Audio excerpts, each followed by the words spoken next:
Hi guys, I'm Laura Vitale. On this episode of Laura in the Kitchen, I want to share with you a pizza that's been requested for so long. Now, you know, a while back I made my buffalo chicken pizza, but since then I've had a lot of requests for a barbecue chicken pizza, and I wanted to share with you my recipe for it because even though it's simple, there's a few things that I really feel like it makes this really special and really phenomenal. So I'm thrilled to be able to share it with you. Now let's go over the ingredients so we can get started. You'll need some pickled jalapeno slices. I've got some red onion that I've just sliced into thin little pieces. I also got some cooked chicken. This has happened to be some grilled chicken breast that I grilled last night and I have some leftover, but any leftover grilled chicken or chicken will do. You'll need some shredded mozzarella, some shredded smoked mozzarella, some good quality barbecue sauce, which you can buy at your regular grocery store. You can make your own. And my barbecue sauce, I have a recipe on my website along with a pizza dough. You can buy pizza dough at your local grocery store or even in your local pizza shop. They'll be able to sell you pizza dough, but I have a recipe on my website for it if you want to make it homemade because it is phenomenal. Now the first thing you want to do is get your oven preheated to 450. If you have a pizza stone, which I do, I always make my pizza on pizza stones. You want to make sure that your pizza stone has been preheating for about a half hour along with the oven. You want to get nice and hot. I'm going to make mine using a pizza peel. If you don't have a pizza peel or you don't have a pizza stone, you can just take a large baking sheet or like a cookie sheet, flip it upside down, pop it into the oven to get it nice and hot, and then just use another baking sheet, flip that upside down so you have a nice smooth surface, and you can use that instead of the pizza stone. Hope that has helped. Okay, some of the things that make this recipe so incredibly good for me is the pickled jalapenos and raw onions are a must because the spicy pickle of the jalapeno going with the sweet barbecue sauce is just an amazing combination. And I like to use a mixture of smoked mozzarella and regular mozzarella because the smokiness just really goes. Smokiness and barbecue sauce are like a match made in heaven. I'm going to take my cooked chicken that I just cut into little bite-sized pieces, and this is just a couple of chicken breasts that I had left over in the fridge from dinner last night. We had some really nice weather yesterday, so what I did was I lit up the grill and I cooked up a bunch of different stuff, and I had purposely cooked some extra chicken breast that I can use in this recipe today. I'm just combining the barbecue sauce and the chicken together, and now that that's done, I'm going to completely set this aside, and then I'm just going to take my mixture of the smoked mozzarella and the regular mozzarella. I'm going to combine the two together just to make life a little easier. Just get everything ready. I just floured my work surface, and I also lightly floured my pizza peel. You want to make sure that that's nice and floured. And now I'm just going to roll this out to like a 12-inch circle. Now, if you don't want to do this with your hands or you don't know how to do this with your hands, by all means, just take a rolling pin and roll it out.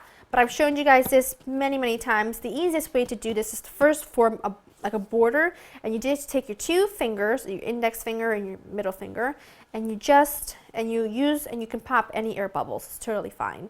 You can even go with a knife, and you just use your opposite hand to help keep everything, I guess, in place, if that makes any sense. And once you've created your border, this is going to be, your crust.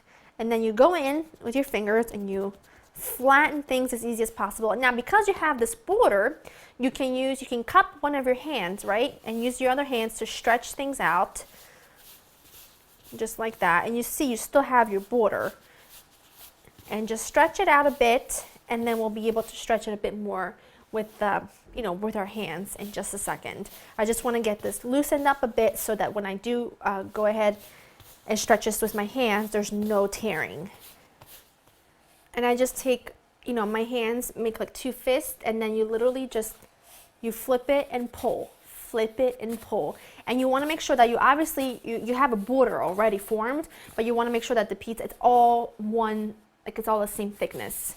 So I'm just going to keep doing that until I have it to about a 12-inch circle, and we'll be able to move on.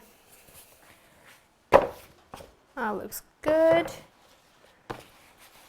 Beautiful. And again, you can definitely use a rolling pin if you don't want to do this by hand.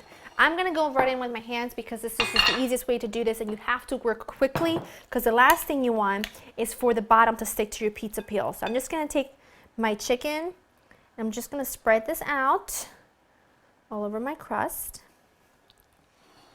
Now that looks incredible to me. You can see there's a lot of chicken covering pretty much the whole surface. Now what I'm going to do is I'm going to take my mixture of cheeses, a lot of chicken, take my mixture of cheeses, and I'm going to cover my chicken with it. Now the reason why I prefer to do this, instead of doing the cheese first then the chicken, is because you have to remember, we are adding cooked chicken.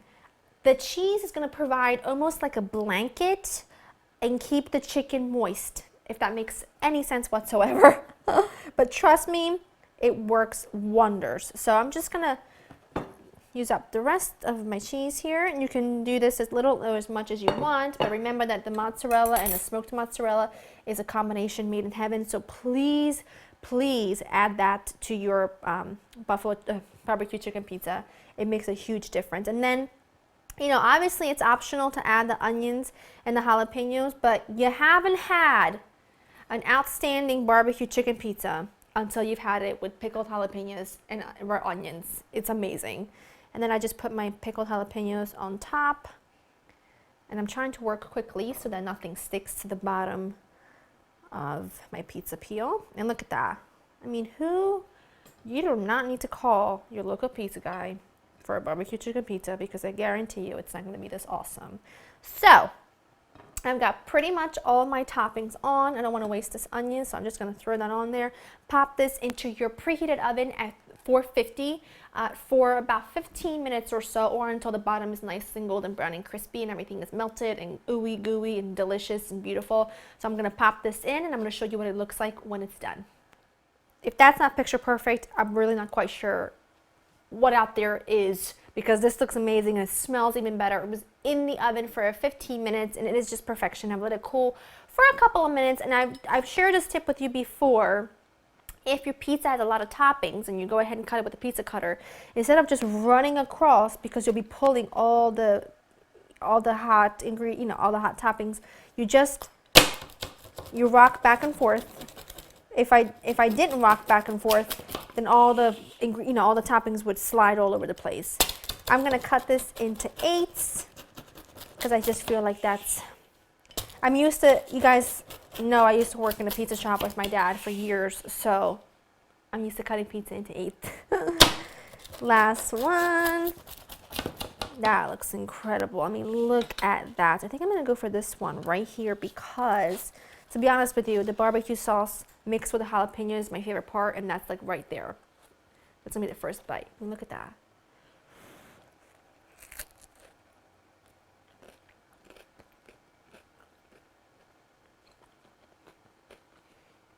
That is beyond perfection. The mixes of the mozzarella is dead on. The jalapenos are spicy, but mixed with that sweet barbecue sauce, I don't know, it's like a match made in heaven. Perfect pizza crust. There's nothing else to say here. Go to laurainthekitchen.com to get this recipe, and please let me know down below what you want to see next for pizza recipe. I definitely want to do like some Sicilian pizzas, like some thicker pizzas, but you let me know down below, because as always, of course, I read your comments and I always get inspired by all of you. Hope you enjoy spending time with me, and I will see you next time. Bye bye.